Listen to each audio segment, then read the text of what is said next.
ngo tuvugane mbere tunavugana ibintu byungurana ubwenge n'ubumenyi.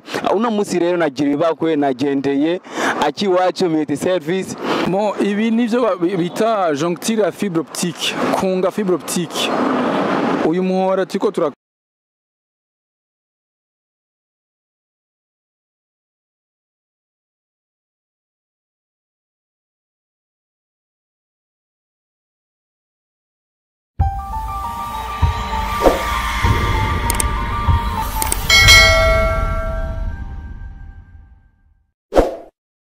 Abakuzi wa Mayagwa TV mumeze gute mumeze neza nkuko bisanzwe ni MC gire kuri micro behind camera namwe Kubona Vivera familia ni misi myinshi cyane tutabona muri kote biganiro ariko no munsi nagarutse kandi bugira kandi kugira ngo tuvugane mbere tunavugana ibintu byungurana ubwenge n'ubumenyi. Uno munsi rero nagira ibakwe nagendeye Akiwacu Multiservice. Bafise vyinshi byo kuvuga cyane cyane ku bajene bafise amanuzinya menshi cyane ama service menshi bagiye batandukanye. Niko ndavuga Akiwacu Multiservice cyo kuvuga ati ivyo bintu ariko ravuga gira nibiki we gumana nanje ndakubwire vyinshi twaruzi. Eyo cameraman twagiye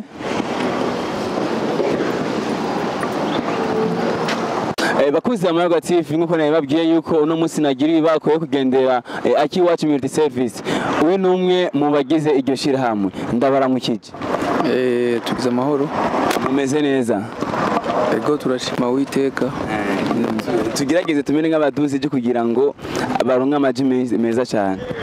Ego turashima Uwiteka yadushoboje namwe turabashimiye kubora mwatwibutse muraza kutugendera. Nimba atacho bitwaye nagoma mutwidondore. Je nitwa Fiston Sibomana nkabandumwe mu bakora muri Akiwacu Multiservice.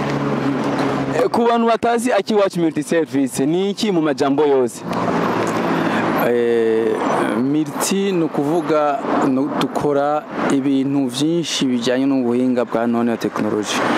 Do birimo ibi mubona ngaha birimo byo gukora amapirone donc no gushira ama service ya internet à distance ama interconnection. Ego icyumviro cyo gutangura bya bikorwa nicaye ko ndakimenyereye ugasanga bakunze kubigira mu gihe hari ama company manini vyaje gute mwavyumvire gute byatanguriye rya iki cyumviro hanini caje tumaze kubura turabafundi b'abatekinisiye b'inzobere tumaze guhura cha tuja hamwe tubona yuko twogira akantu kaduhuza ariko ariho twaciye dutangura gushiraho iryo shirahamwe Akiwacu Multiservice. Niyo ntango twatanguriye ko kwiyumvira tubona yuko tugiye hamwe twokora ikintu gikomeye. Ego mwarahuye muraja hamwe nk'abatekinisi bisigura yuko rishira mu ryanyu rigeze n'abatekinisi gusa utari umutekinisi ushaka kwinjiramo? Oya sukuvuga ngo utari umutekinisi ntashobora kujamwe ariko abaritanguje canke kugira ribeho ryatangujwe n'abatekinisi bashize imitwe hamwe ariko imiryango iruguruye kuba ari bo bose bashobora kuza tugakorana imiryango iruguruye. Bakuzi wa Mayagwa TV nkuko nababwiye urumva yuko ari kiganiro cy'ubwenge nabwo ari bya biganiro mwari mumenyereye tugenda ino tugira uku dufata bonose bari mu ibarabara. Uno munsi twaje hano tubuzi kandi twaje kubaza n'ivyo tubuzi. Ego iryo shirahamwe murarishize mu nuzenya mu buryo muriko murakora mbega muba mumaze igihe kingana gute mutangura? Ego tumaze nk'ikintu c'imyaka 4 ariko gukorera ku mugaragaro tumaze imyaka 2 dukorera ku mugaragaro ndibaza kuco vyumva yuko ukoreye ufise ivyangombwa vyose vyemeza yuko ushobora kurangura umugambi ngaha mu gihugu. Urumva leta yuko mubifitemo burambe nuko bivuga. Nagomba kumenya muriko muraraba ego mwarawe n'abatekinisiye muriko muraraba rero nakakarusho mumaze kuronka muri bino bintu vyanyu. Akarusho ka mbere tumaze kuronka nako guhanahana ubuhinga, hanyuma aka kabiri nako twaramaze kwagura imihora ku buryo tumaze kujabuka n'ibihugu dukora ubu buhinga. ariko kare twarera ngaha nyene twashobora kujabuka icyo wari uzi cyari cyo nyene, ariko ubu icyo uzi cyangwa icyo mugenzi azi aragikubwira nawe ukakimenya, ku buryo ubu turi hose dukorera ngaha mu karere turashika hose. Ego Akiwacu Multiservice uno munsi basanze novuga kuri tere sivyo, biraheza bikaborohera ko umengo nk'ahantu umengara amabuye menshi, kandi ko ndaraba hariya umengo mwari musanze muhazi, ni mwe mwaba mukurikirana ibintu byo ngaha cange sinzi mu bisanzwe uko ibikorwa bimeze, buri bikorwa birafise ingene bitunganije nka kwa kundi no kubwira planification.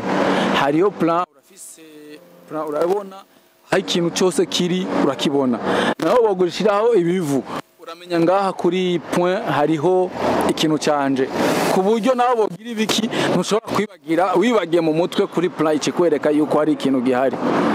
Ku buryo rero atamuntu ashobora kwibagira ikintu uza ufise precision, nuko n'ubu buhinga dukoresha n'ubuhinga bufise precision ya mbere. Ego ndiko ndageza kuraba ndabona umengo imbere yawe hari ibintu byinshi, kandi wambwiye ko muri abatekinisiye benshi, ni kubera iki mbona no kuraba bikora wenyene? Ego muri make ntidushobora kuja kuri tere twese, hari abasigara, hari abagenda ahandi ahagira nk'ubu je ndi ngaha, hari abandi bari ahandi ahantu, n'abandi bari ku biro, n'abandi bakora ibindi atari ibinyene. Rero urumva turagabanganya akazi kugira umwe wese aronke icyo akora. Ego sawa, nagomba rero kumenya sivyo, nagomba kumenya nyibi uri kurakora muri bya wavuze ibi nibiki rero ibi ibi nivyo bita joncture ya fibre optique, kunga fibre optique. Uyu muhora tiko turakoresha ngaha n'umuhora wa fibre optique. Rero ngaha ndiko ndazunga iziva ibubamfu iziva iburyo, tuzunga kugira ishobore gucishamwo ivyo dukenera, nimba ari internet, nimba ari data, nimba ari amasanamu ashobora guca ngaha gushikaho tugomba kwaja.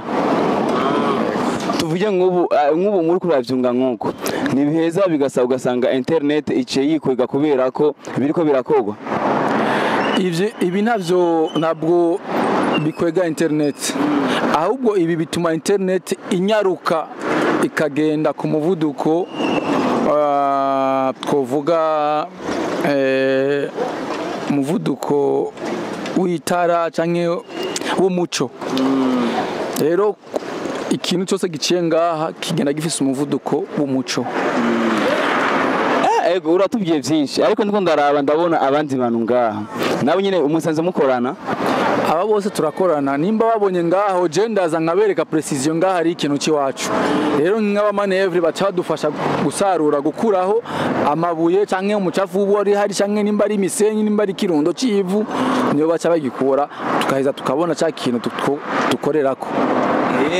Ndumva yuko novuga yuko ari nka kampanye yaguse cyane. Bro ndakura mu kiki namahoro cyane. Uracyari umujene? Yego. Cyangwa mukano ugomba umeze neza ariko? Yego namahoro. Amazina yawe kuri ninde? Je nitwa Kwizera Vyane. Inde? Kwizera Vyane. Kwizera Vyane. Yego. Kwizera Vyane nawe uri muri Akiwacu Multiservice. Yego. Wewe ujeje nyine ibyo bintu byo kuraba amasinga ahantu ari hamwe gaca muyafukura. Yego cyane nkuko mon chef ngaha bivuga. Novuga ko natwe tukora akazi yatubwiye uko tumufasha ari nk'ibi izi fibre mu gihe ziba zikeneye kuva mu kirya kinogo mubona hajya tugakurayo hama tugashira ngaha kuri tere kuri aka gatable, hanyuma agakora akoresheje ibi mubona ngaha, nyuma connection canke bijya byose babwiye bikabandanya. Vyane nizera neza yuko ndabona umengo urakerebuze, kandi ndizera neza yuko igihe wowe umaze muri aka kazi sindakizi, gusa hari utuntu tumwe nyene ubu nka boss ashaka kubwira ati Vyane ako sino kwigwana nkura kwa maboko nawe karabe ivyo gushika. Yego. Urumva yuko umutera imbere. Yego. None nakaka mutera abajene bo badashaka kwegereza ubuzi nk'ubu. Cyambere cyo mavuga ko ico notera nk'abantu fo yuko bagira nte bo kwegera abantu babishoboye kugira ngo bashobore nabo kuhakora ubumenyi. Yego. boss ndagushimiye cyane ni byinshi mwanye byo gukorana nawe murakoze cyane kandi turabaye ikaze imiryango iruguru tuzogaruka kandi murakoze cyane bakuze Hamagara TV nako ndavugana ni umupapa ngaha mubona murumva neza yuko cyari ikiganiro cy'ubyenye kandi bavuze byinshi kandi byinshi cyane murakoze cyane wige kugira subscribe kuri channel yacu bye bye